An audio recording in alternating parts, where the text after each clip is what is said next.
오늘 이 시간은 자녀 교육이라는 제목으로 말씀의 은혜를 나누도록 하겠습니다. 자, 앞에는 성경 속에 위인 세 사람이 나옵니다. 첫 번째는 하나님께 일천번제를 드리고 성전을 지어드린 누구죠? 솔로몬 왕입니다. 두 번째는 이스라엘의 초대 왕과 2대 왕을 세운 누구죠? 사무엘 선지자입니다. 오늘 본문의 주인공이죠. 세 번째는 아수르의 침입을 받고 아수르 랍사게의 편지를 앞에 펼쳐놓고 하나님께 기도한 누구죠? 히스기야 왕입니다. 예, 여러분들 이제 다 잘 아시네요. 자, 이 세 사람은 성경에서 아주 유명하고 위대한 선지자 왕이죠. 근데 이 세 사람의 공통점이 하나 더 있습니다. 흑역사가 있습니다. 그게 뭐냐? 셋 다 자녀 교육에 실패했다는 것입니다. 먼저 솔로몬은 자식이 몇 명인지도 몰라요. 부인이 몇 명입니까?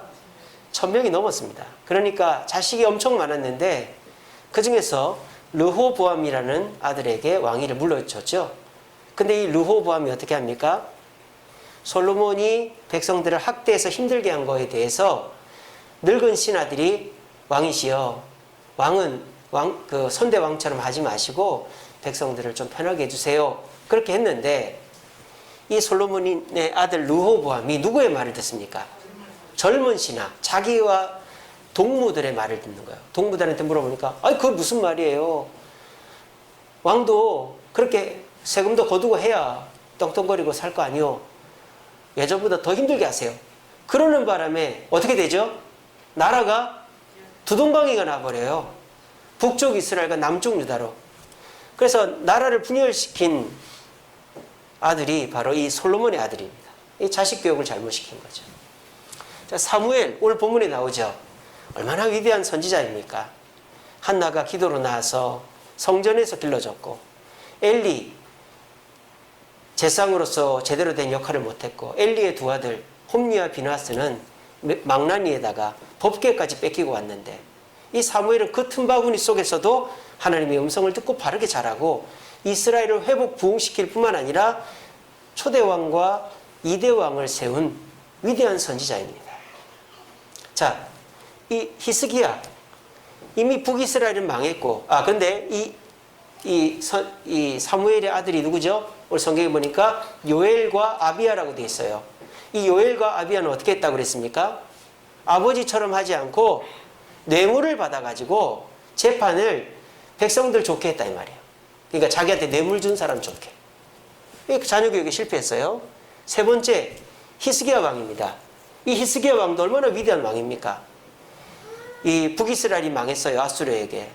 그 북이스라엘을 멸망시킨 아수르 군대가 남유다를 침입해서 에워싸고 있습니다. 그때 하나님께 기도해서 아수르 군대 18만 5천이 한꺼번에 밤에 죽게 만들었습니다. 그렇게 해서 이스라엘을 멸망시키지 않게 한 왕이 히스기야 왕인데, 그리고 이 히스기야가 율법 낭독회도 하고 유월절도 다시 지키고 종교개혁을 한 사람이에요. 근데 히스기야의 아들이 누구냐? 므낫세라는 아들이 있습니다. 근데 이 므낫세는 아버지를 닮지 않고 누구를 닮았느냐? 할아버지를 닮았어요. 할아버지가 누군지 아세요? 아하스라는 왕인데, 이 할아버지가 기가 막히게도 우상을 좋아하는 사람이에요.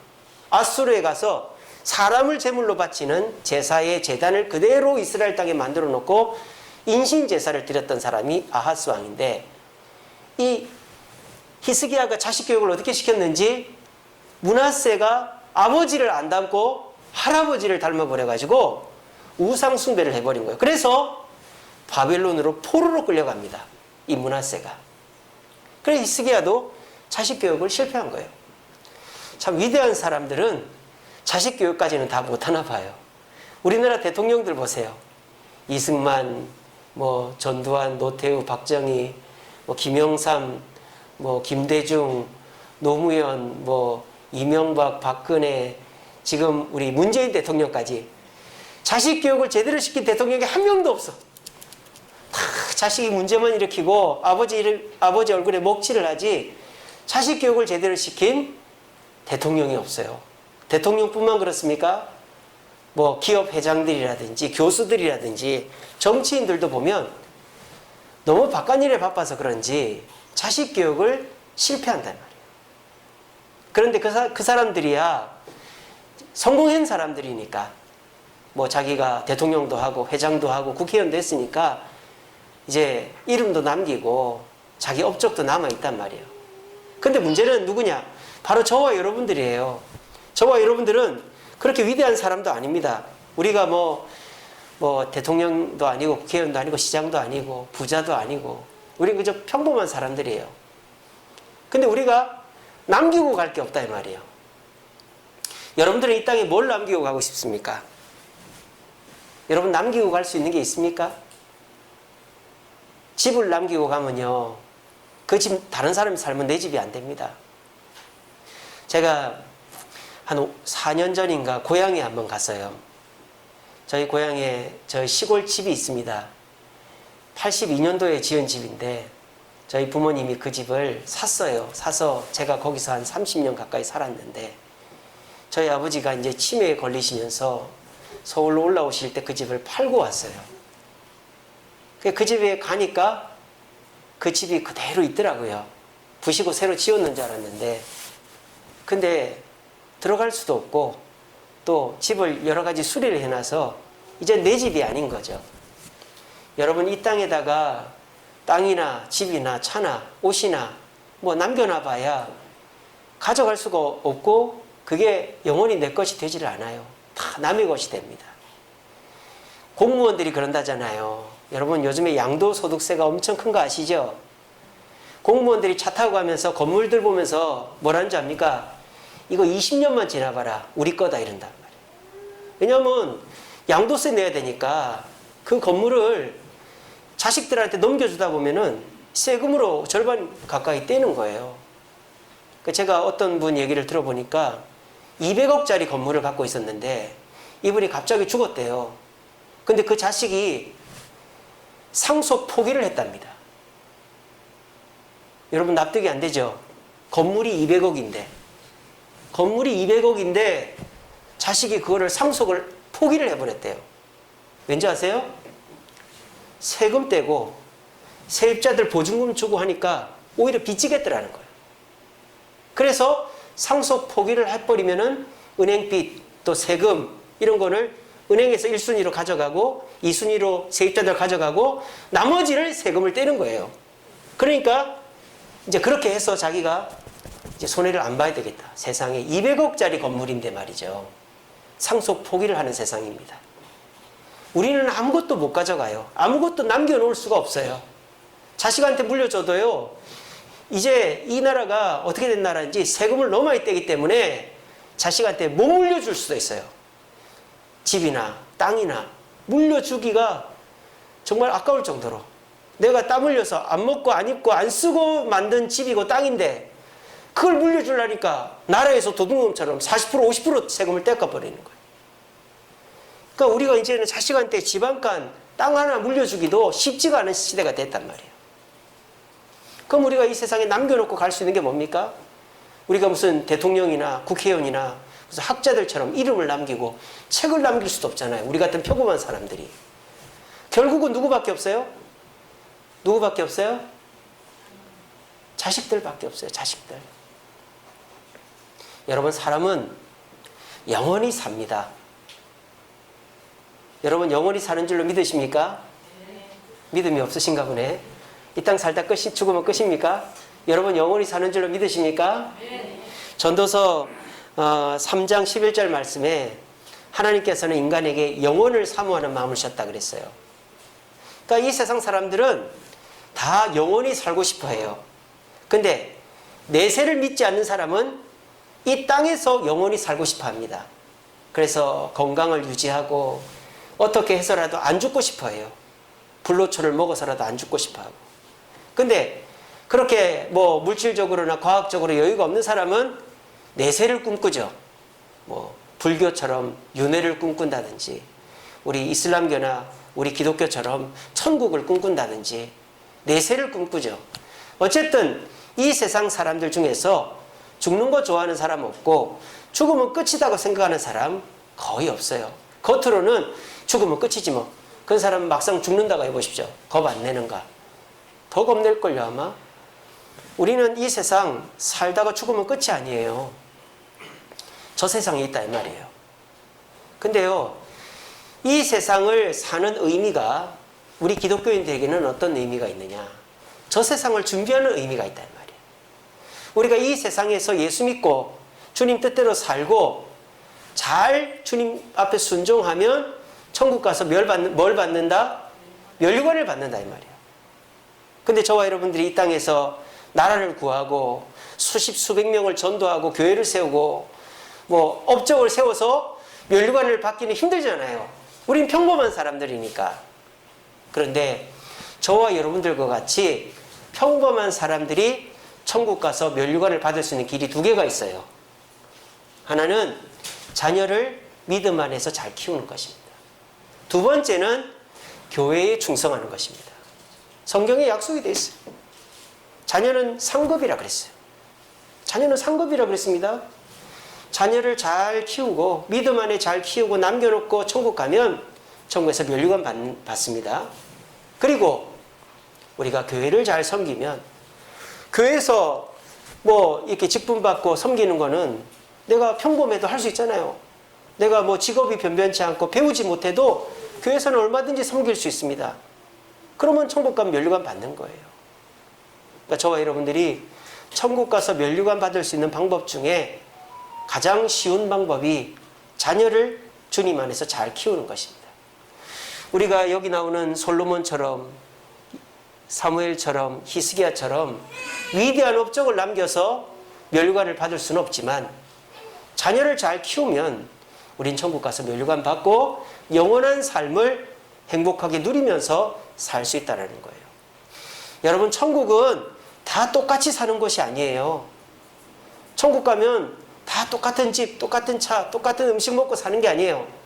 어떤 사람은 그냥 형편없는 집에 살고, 어떤 사람은 궁궐에 살고, 어떤 사람은 걸어 다니고, 어떤 사람은 차 타고 다니고 그럴 거예요. 천국은 차등이 있는 곳입니다. 계급은 없지만 차등은 있어요. 그러니까 여러분들이 정말 깨어있는 사람이라면, 우리 깨어있는 사람들은 어떻게 합니까? 강남에 땅 한 평만 사놨다 보십시오. 그러면 얼마나 돈 벌었겠어요? 깨어있는 사람들은 공부를 하는 거죠. 돈을 벌기보다. 깨어있는 사람들은 미래를 준비하는 사람이에요.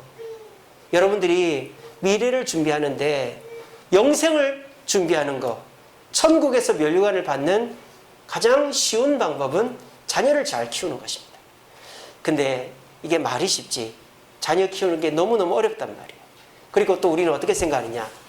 나는 이미 틀렸다, 늦었다, 이렇게 생각하는 분들도 계세요. 왜? 내 애가 이제 중고등학생이 아니거든요. 이제 대학생이 됐고 말을 안 듣고 그리고 결혼을 했고 이제는 같이 안 살거든요. 그러니까 아이고 목사님, 저는 뭐 자녀 교육 이제 지나갔는데요, 이제 뭘 어떻게 하겠습니까? 이렇게 생각하실 수 있습니다. 하지만 오늘 설교를 잘 들어보시면 자녀 교육은 죽을 때까지 하는 거라는 것을 알게 되실 거예요. 여러분들에게는 아직도 기회가 있습니다. 오늘 이 자리에는 자녀가 없는 우리 청년들도 있죠. 우리 학생들도 있어요. 여러분들 잘 들으십시오. 자녀 교육을 어떻게 해야 되는지, 그리고 그렇게 자녀를 가르치십시오. 그러면 평범하게 사는 우리들이라도 천국 가면 멸류관 받을 수 있습니다. 오늘 말씀 잘 들으시고 자녀가 이미 다 커버린 우리 성도님들이라도 내가 말씀처럼 자녀를 가르치면 내가 자녀 교육을 성공하고 천국에서 멸류관 받을 수 있겠구나. 또 우리 청년들, 또 자녀가 어린 분들도 그래, 내가 자녀를 낳으면 이 어린 자녀를 이렇게 키워야지, 우리 다짐하시면서 자녀 교육에 성공해서 천국에서 멸류관 받는 저와 여러분 되시기를 간절히 바랍니다. 자, 오늘 이 세 사람 중에서 이 사무엘에 대한 이야기를 해보도록 하겠습니다. 사무엘 참 훌륭한 사람이죠. 그런데 이 사무엘이 자식 교육에 실패했어요. 그래서 이 두 자식이 잘못해가지고 백성들이 왕을 세워달라고 요구를 했죠. 그래서 이스라엘에는 하나님이 왕이신데 인간 왕이 이 사무엘 아들들 때문에 생기게 된 거예요. 얼마나 안타까운 일입니까? 그러면 사무엘이 어느 시점에서 잘못했냐? 첫 번째는요. 같이 읽어봅시다. 시작. 노력을 안 했어요. 아이고 목사님, 사무엘이 무슨 노력을 안 했습니까? 사무엘이 노력 많이 했죠. 성전에서 생활했고 율법을 배웠고 이스라엘 백성들 회개시키기 위해서 열심히 했죠. 자식을 위해서는 노력을 안 했다 이 말이에요. 왠지 아세요? 사무엘은 자식을 어떻게 키워야 되는지를 몰랐어요. 왜? 배운 적이 없으니까. 사무엘은 어려서 어디서 자랐어요? 성전에서, 성막에서 자랐습니다. 그리고 이 사무엘은 누구 밑에서 자랐어요? 자기 아버지 밑에서 자라지 않았어요.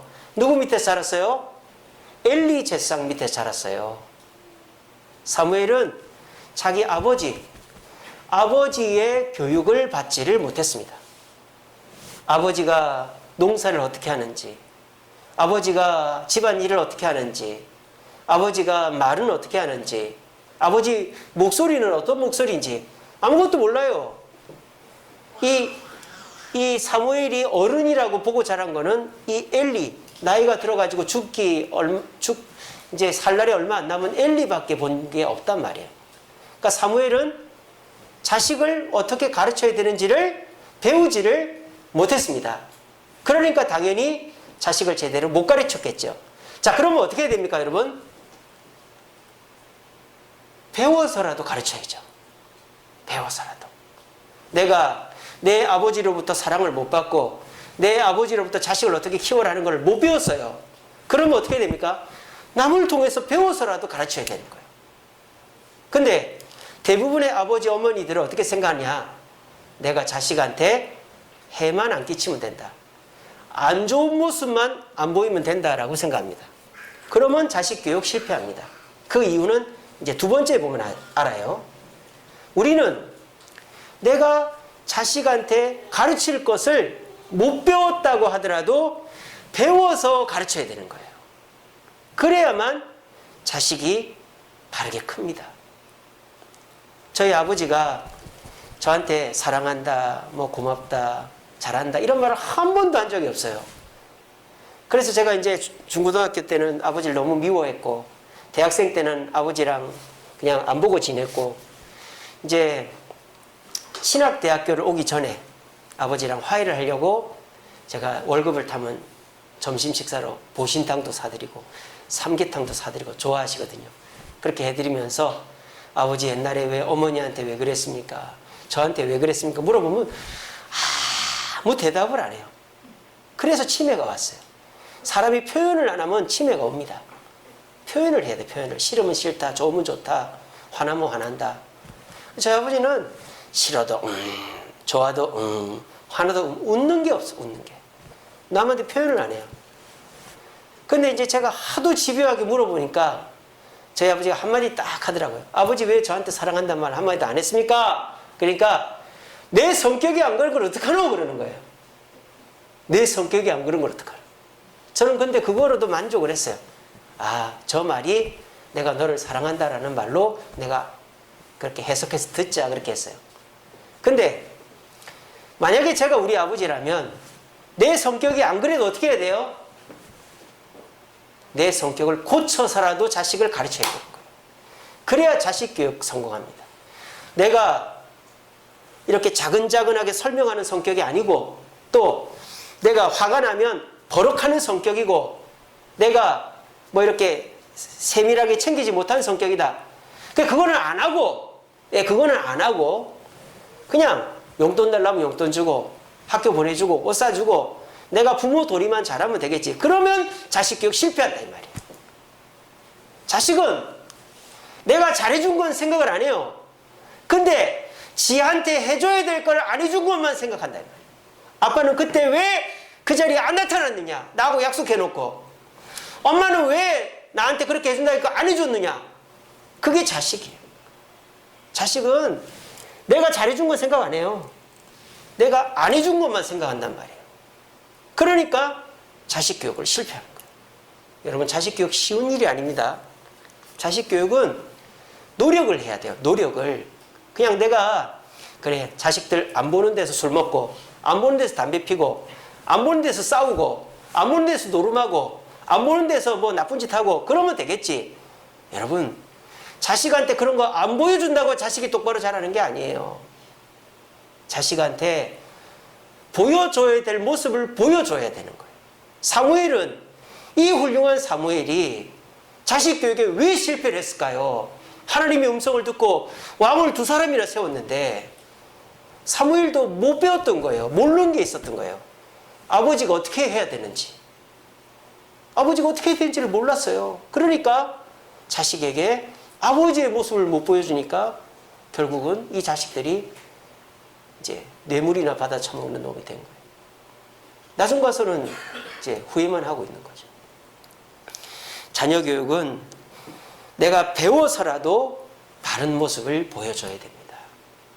혹시 이 자리 우리 청년들 중에서 내가 부모로부터 제대로 교육을 못 받았다고 생각하는 분들 계십니까? 그러면 다른 데서라도 배워서 내 자식들한테는 제대로 가르쳐야 되겠다고 생각을 하세요. 저희 집사람이 그럽니다. 저한테. 당신은, 아버님은 저렇게 무뚝뚝한데 당신은 왜 이렇게 표현도 잘하고 애들한테 잘하냐? 저는 다른 데서 배웠어요. 저희 시골 교회에서 우리 장로님들한테, 권사님들한테 배웠어요. 그렇게 해서 그거 갖고 하는 거예요. 우리 아버지가 가르쳐준 거 없어요. 배워서라도 해야 자식을 잘 키울 수 있습니다. 아직도 늦지 않았습니다. 내가 자식들한테 제대로 된 아버지의 모습을 못 보여줬다. 지금이라도 그런 모습을 보여주기 위해서 노력을 하십시오. 그러면 그 모습을 기억하고 지금이라도 자식들이 변화가 되게 될 줄로 믿으시길 바랍니다. 두 번째로 사무엘이 자식 교육에 왜 실패했느냐. 같이 읽어봅시다. 시작. 보여주지를 못했어요. 아까 말씀드렸죠? 보여주지를 못했어요. 왜? 배운 게 없으니까. 그리고 사무엘은 너무 바빴어요. 사무엘이 엘리가 죽고 어린 나이 제사장이 됐죠. 그래가지고 그냥 한 군데서만 한 게 아니에요. 미스바, 길갈, 베델 이 세 지역을 돌아다니면서 사람들 모아놓고 말씀을 전하고 기도회를 하고 제사를 드리고 엄청, 그러니까 집에 붙어있는 날이 없었어요. 사무엘은. 껐등만 하면은 길갈에 가고 베델에 가고 미스바에 가고, 그러니까 집에 붙어있는 날이 없어요. 그러니까 애들이 아빠의 모습을 볼 날도 없고 아빠가 자기들한테 좋은 거를 못 보여줬단 말이에요. 자, 그러면 어떻게 될까요? 다른 데서 배웁니다. 다른 데서. 누구예요? 홈리와 비나스예요. 홈리와 비나스가 누구라고요? 엘리의 두 아들. 물론 이 엘리의 두 아들은 이 사무엘의 아들들이 태어나기 전에 죽었죠. 하지만 희한하게도 이 엘리의 두 아들을 배워가지고 이 사무엘의 아들 요엘과 아비야가 엘리의 이 두 아들과 똑같이 합니다. 뇌물 받아먹고 말이죠. 부정직하게 해서 사람들로부터 원성을 산 거예요. 여러분 기억하십시오. 자식은요, 누군가로부터 교육을 받고 자라요. 그냥 크는 애는 없어요. 그러니까 그냥 자식들은 흰색 도화지라고 생각을 하세요. 거기다가 뭐라도 그려야 될 거 아니에요. 그런데 자식이 내가 뭔가를 안 보여주면 누군가를 통해서라도 보고 배운다고요. 그런데 그게 누군가를 통해서 배우냐가 중요하죠. 제일 좋은 방법은 뭐예요? 같이 사는 어머니, 아버지가 좋은 모습을 보여주는 거예요. 그게 제일 안전한 방법이에요. 근데 그렇게 하지 않으면 누군가를 통해서 배워서 내가 생각지도 않은 애가 되어버리는 거예요.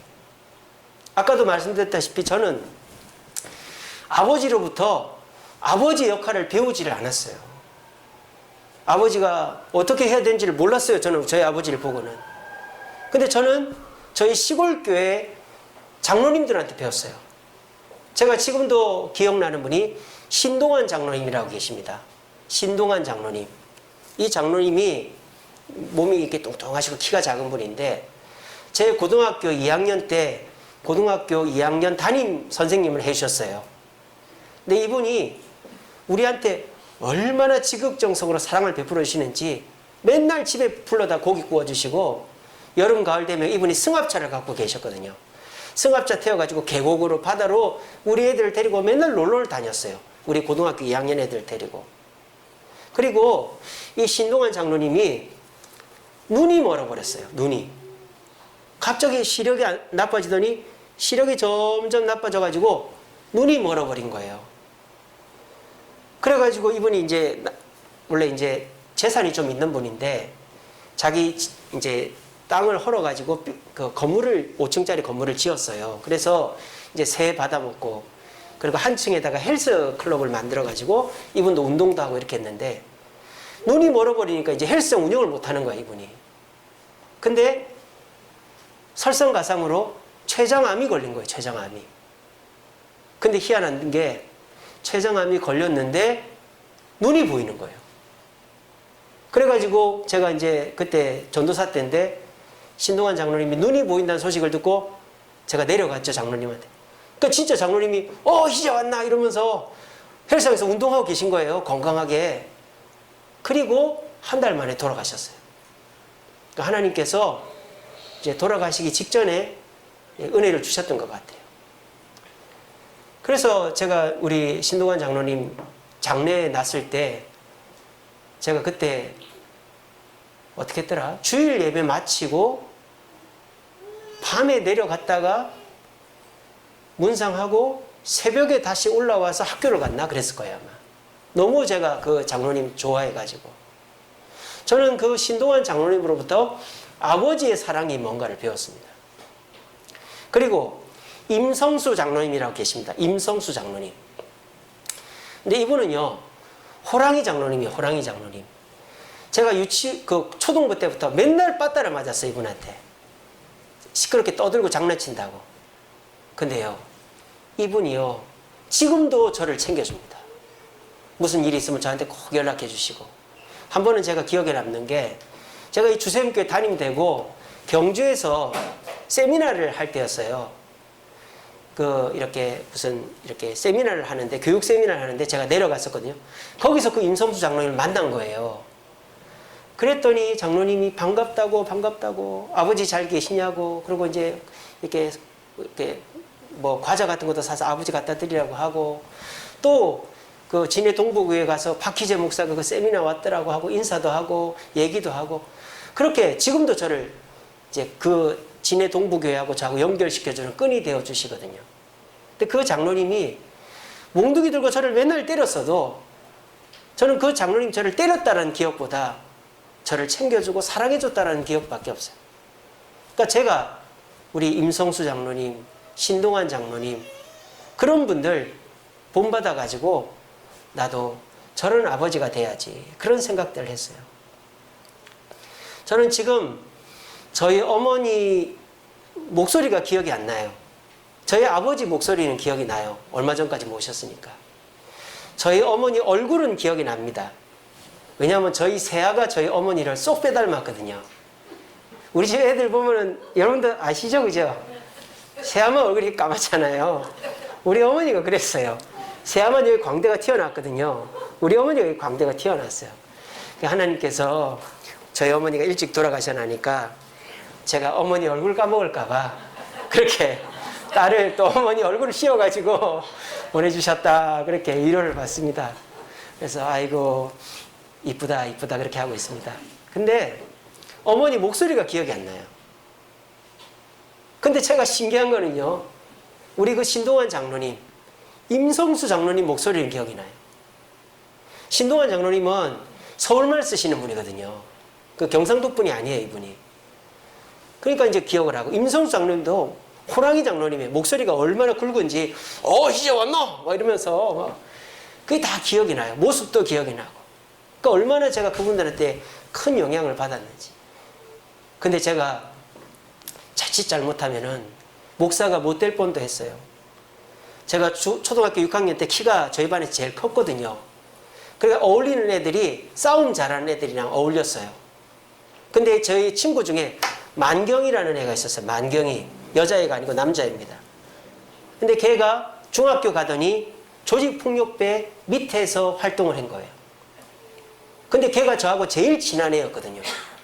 그리고 제가 전도해서 그 만경이도 교회를 나왔었어요. 근데 중학교를 딱 가니까 얘가 교회를 안 나오고 그렇게 조직폭력배 밑에 똘마니가 된 거예요. 근데 제가 만약에 중학교 가면서 계속 그 만경이랑 어울렸으면 제가 보는 게 뭐밖에 없겠어요. 그 조직폭력배들 하는 거밖에 안 보는 거예요. 그래가지고 제 친구 중에 하나는 그 조직폭력배가 돼가지고 뭐 살다가 지금 호프집 하는 애가 하나 있어요. 저하고 엄청 친했던 애입니다. 근데 저는 그때에 그런 애들이랑 계속 안 어울리고 그냥 교회에 열심히 나간 거예요. 그래서 제가 이렇게 된 거예요. 여러분, 자녀들은 뭐를 보고 자랍니다. 그냥 혼자 자라는 건 없어요. 여러분들이 볼 때는 혼자 자라는 것 같죠? 친구를 보던, 선배를 보던, 동네 아저씨를 보던, 선생님을 보던 반드시 누구를 보게 돼 있어요. 근데 내가 내 자식에게 부모는 이렇게 해야 돼. 부모로서의 모습을 보여준다면 그게 제일 좋은 거 아니겠어요? 근데 많은 사람들이 그렇게를 못하고 있단 말입니다. 내가 안 보여주면 남한테 배웁니다. 여러분, 그걸 원하세요?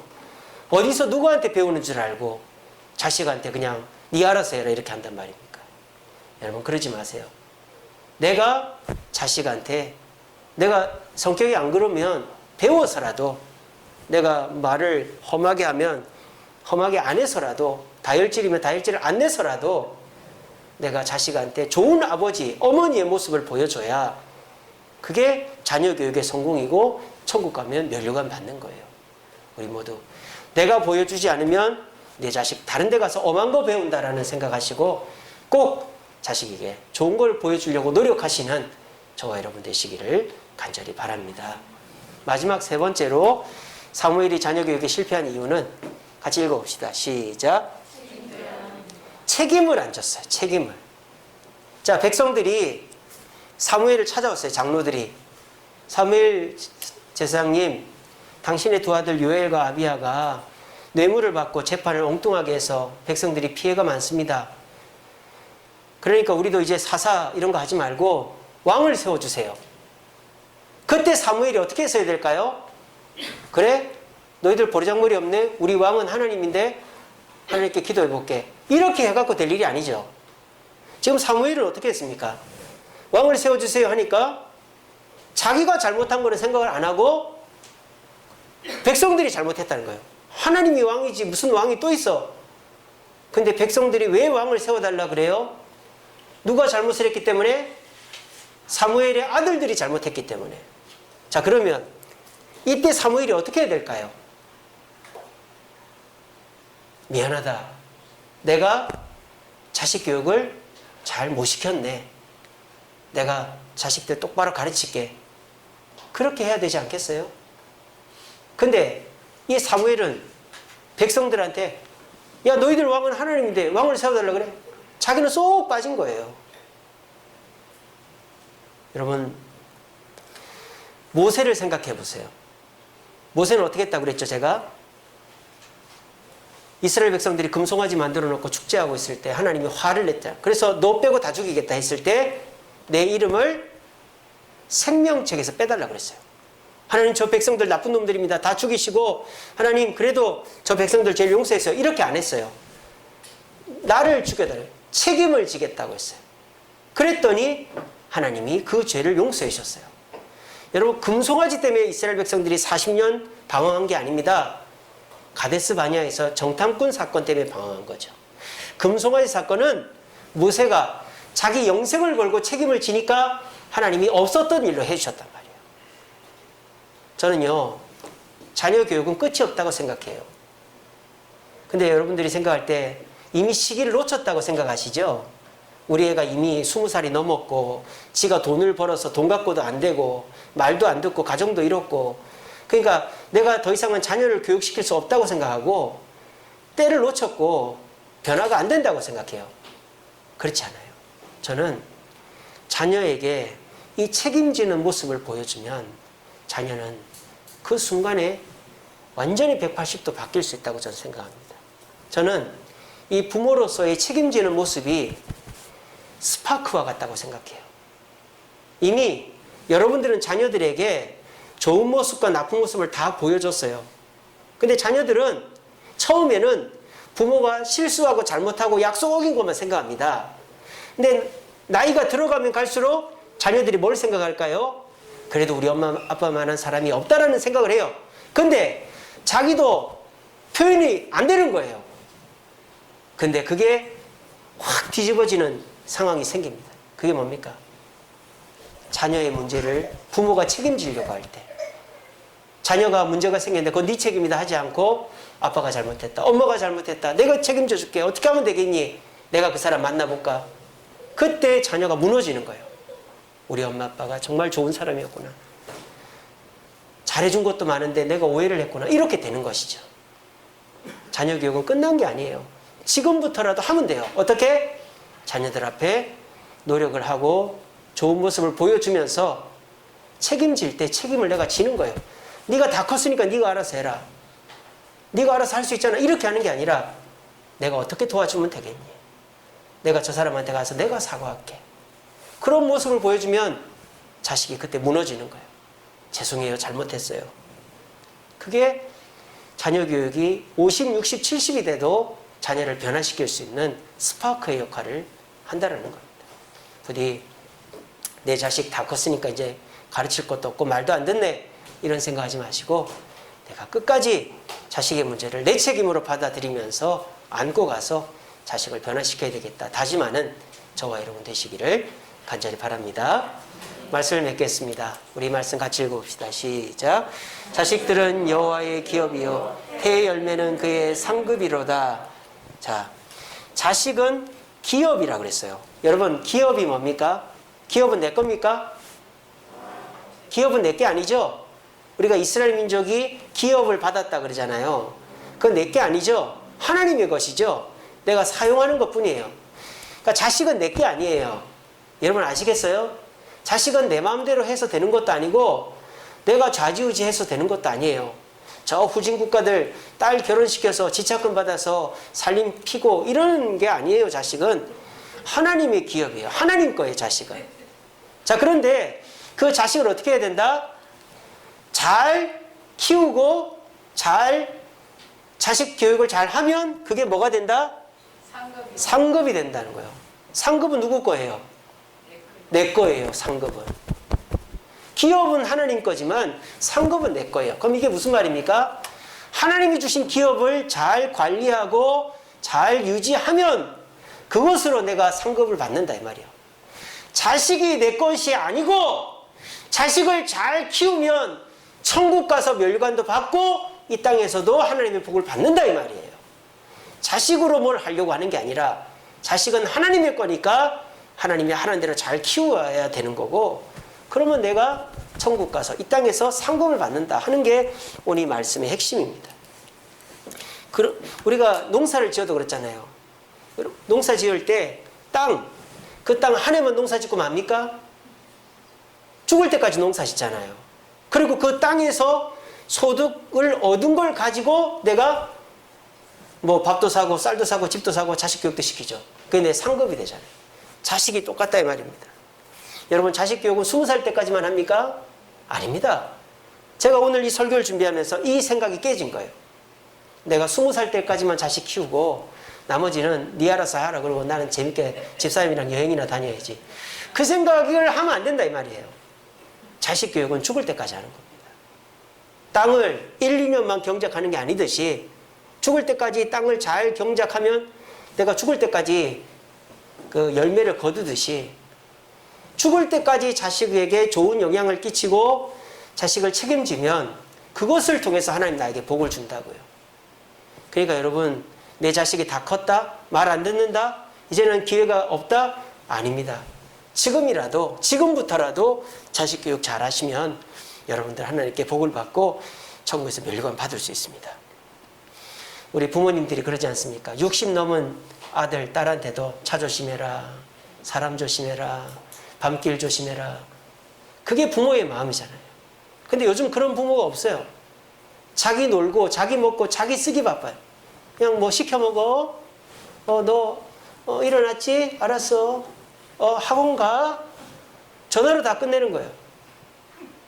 그러니까 자식이 부모로부터 뭘 보고 배우는 게 아니라 학원 선생님한테, 친구한테 보고 배우니까 나중 가보면 내가 전혀 예상치도 못한 애가 돼버리는 거예요.